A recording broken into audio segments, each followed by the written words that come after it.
Hammond, I'd like to go swimming, man. There used to be a trail down between those two old sheds. Come on, we'll find it. Is Jerry and Sally going? No, we'll see you in an hour or so. Yeah. See you in about an hour or so.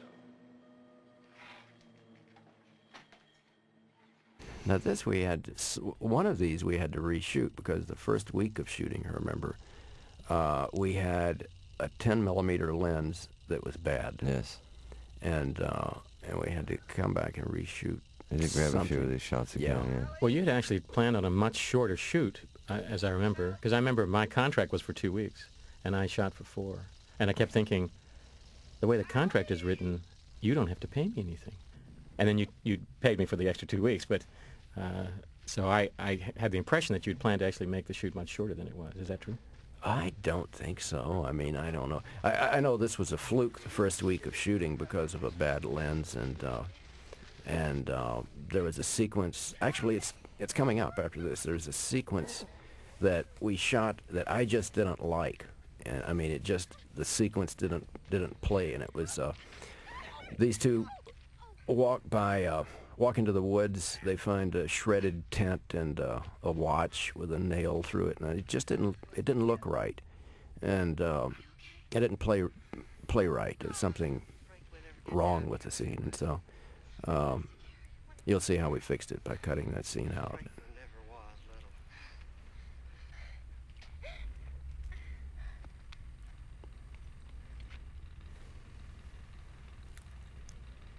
Gasoline. I can leave him my guitar, give him a couple bucks. Where's that sun again? Come back Yeah. by here anyway. I can pick up my Some really great photography in here, Daniel. Thank you. I want your guitar. They're not going to want to sell us any gas. Let's just go back now. Yeah, that's it. That's what the sequence that I was talking about got reduced to this, and then to tie them together from the focus pull from the watch to that. I believe they commented on all of this, and it was just better to get the ubiquitous point of view.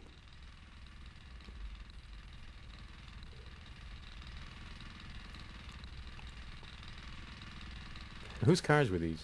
Oh, I don't know. Do you know, Daniel? There might have been, some of them might have been ours, probably, Yeah. crew cars. It must have been because half of them were Volkswagens. Must have been. We missed an opportunity here because of budget, though, to show that a lot of these cars had been buried and the radio antenna sticking up out of the ground.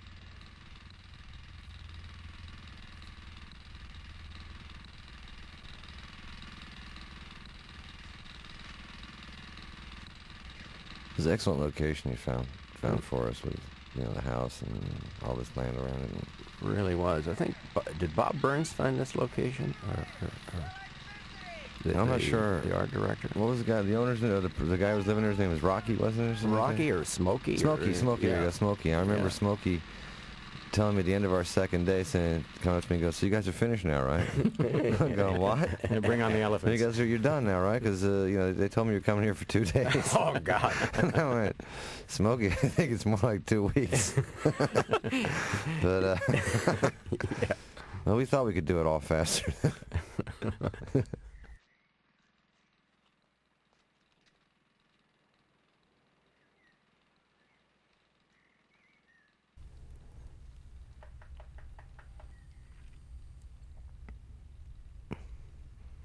Masterpiece of Burns is here. This railroad tie yard swing. Yeah, no kidding. I remember whenever I'd see Burns, he'd be ecstatic because he'd found a dead cow somewhere, and he was figuring out how to get it onto a truck. That's right.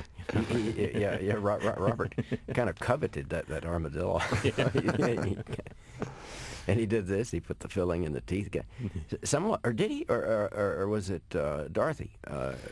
Well, somebody got a hell of a lot of teeth from some dentist. We actually found we found a veterinarian who had been throwing all the carcasses in a pile and told us where his pile of pet carcasses was, and we went and rifled all the bones out of that pile. Yeah, and I remember we were going to to try to use some of those carcasses, and she was injecting these things with formaldehyde, and she gave one a really good shot, and the needle went through the poor creature's leg, and she shot herself with the formaldehyde in her leg. This is the scene coming up where I'm on camera first, for the first time, and I was so nervous for this shot. When he falls down from being hit, I was supposed to drag him out of the shot. You damn near killed him. Yeah, I picked him up and threw him into the wall. No, I mean, don't you remember that? I mean, it was a rubber hammer. I mean, the replacement hammer. But I hit him really hard with it. Oh, yeah. I mean, but I threw him head first right into the wall inside the little red room. You got to wonder he didn't get impaled on those little... There were little pillows there, and he was supposed to just drop. Yeah, cool.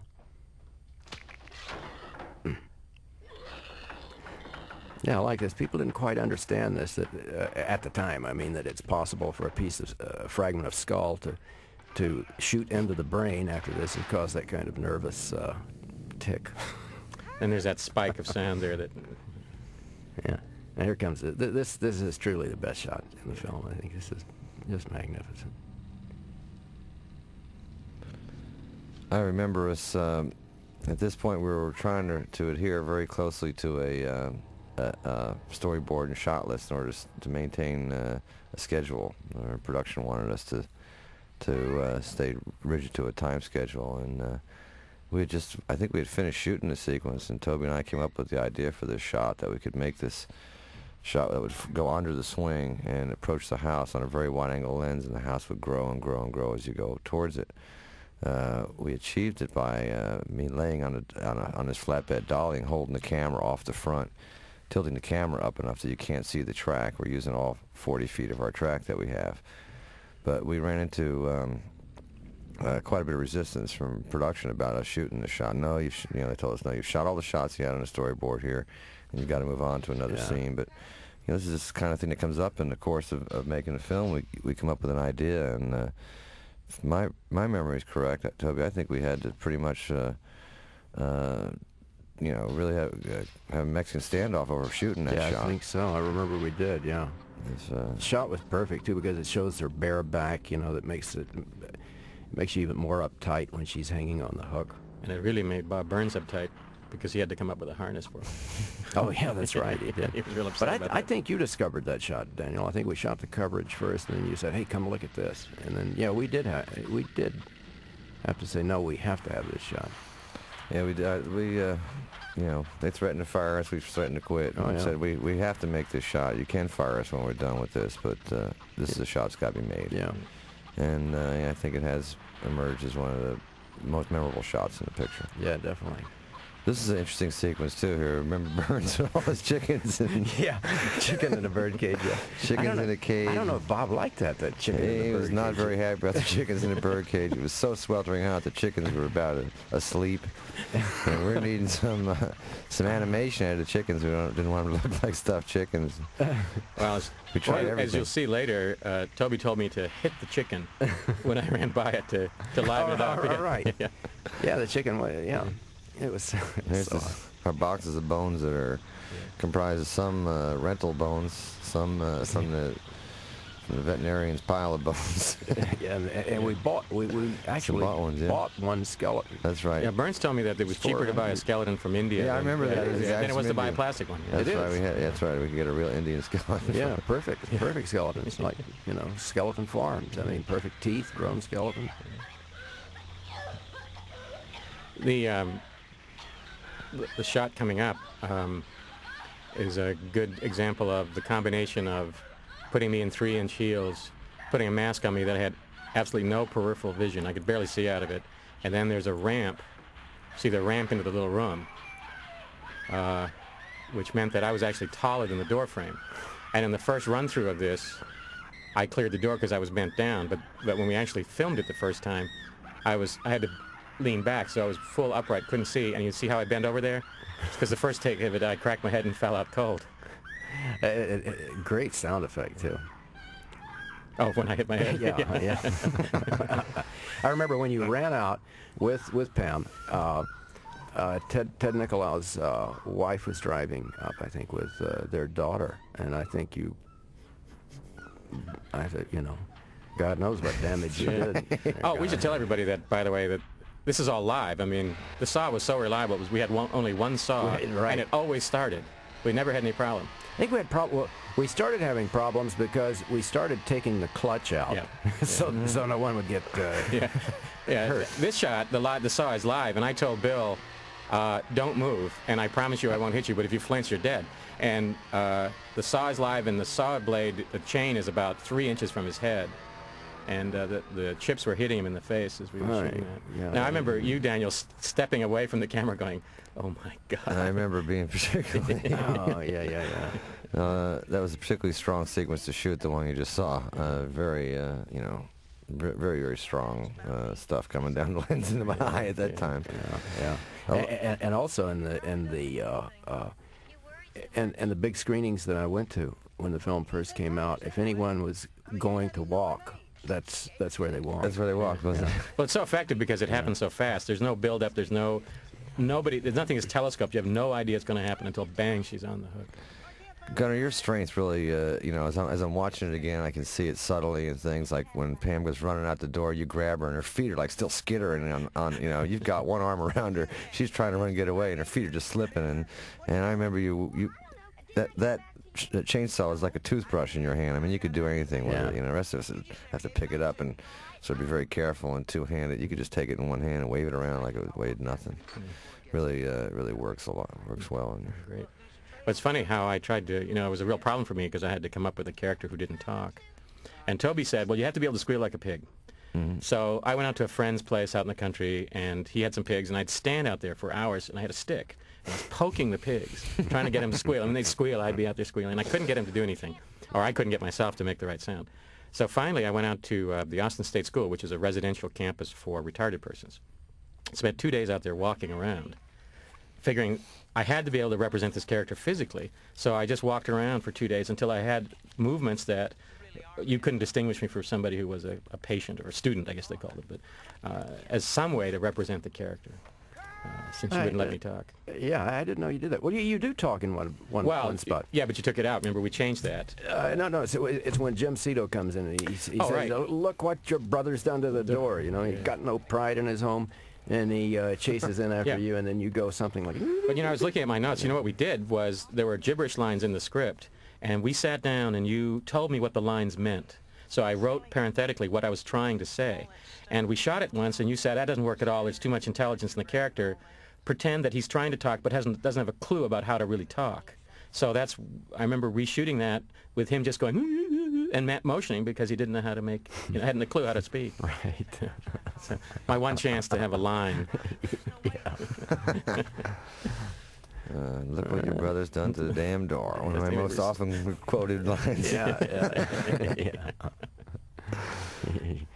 No, you little coon shit. I told you, and I told you to stay away from that graveyard. And he's whack, whack.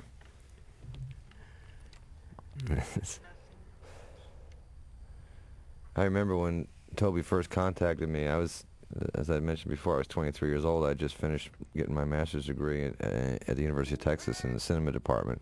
And I figured I'm a pretty good cinematographer. I'm going to be shooting films by the time I'm 35. And Tobe called me up and offered me this film and said, we're going to send you a screenplay, being a common courtesy that one would do to a cinematographer, one would give to a cinematographer. Well, I was so excited to be getting a movie, I would have shot it no matter what it was, but I read the screenplay, and the screenplay was so incredibly strong.